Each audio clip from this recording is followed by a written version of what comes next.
நண்பர்களுக்கு வணக்கம். இப்போ நம்ம பார்த்துட்டு இருக்கிறது ஒரு சீலிங் ஃபேன். இந்த சீலிங் ஃபேன்ல என்ன கம்ப்ளைண்ட் அப்படின்னா, ஃபேன் ஓடல அப்படின்னு பேரிங் ஸ்டக் ஆகி சவுண்ட் வந்திருக்கு. ஒரு நண்பர் என்ன பண்ணிருக்காரு அப்படின்னா, இந்த ஹோல்ஸ் இருக்குல்ல, பேரிங் உட்காரக்கூடிய இந்த இடம், இது வழியா தேங்காய் எண்ணெயை அப்ளை பண்ணிருக்காரு. தேங்காய் எண்ணெய் கொஞ்சம் அதிகமா பண்ணிருப்பாரு.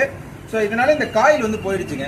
ஸோ எல்லாரும் தெரிஞ்சுக்கோங்க, பேரிங் ஸ்டக் ஆயிடுச்சு அப்படின்னு நம்ம உடனே ஆயில விட்டா பேரிங் ஓடும் சவுண்ட் இல்லாம அப்படிலாம் நினைக்காதீங்க. பேரிங்கே மாத்திருங்க. ஏன்னா பேரிங்கோட ரேட் ரொம்ப கம்மி தான், ஒரு 50 ரூபா வரும். 2 பேரிங் வாங்கினீங்கன்னா ஒரு 100 ரூபா தான் வரும். ஆனா இப்ப இந்த காயில் சுத்தத்துக்கு 350 ரூபா சார்ஜ் பிளஸ் பேரிங் மாத்துறது, அப்புறம் லேபர், இதை கழட்டிட்டு 2 நாள் அலையணும். இப்போ இதெல்லாம் யோசிச்சு பாருங்க. ஸோ பேரிங்ல சவுண்ட் வந்துச்சுன்னா பேரிங்கை மட்டும் மாத்திருங்க. மேக்ஸிமம் பேரிங் மாத்துறது நல்லா இருக்கும். இந்த பதிவு உங்களுக்கு பிடிச்சதா மறக்காம நம்ம சேனலை ஃபாலோ பண்ணிக்கோங்க. மோர் இன்ஃபர்மேஷன்ஸ்க்கு பாய்.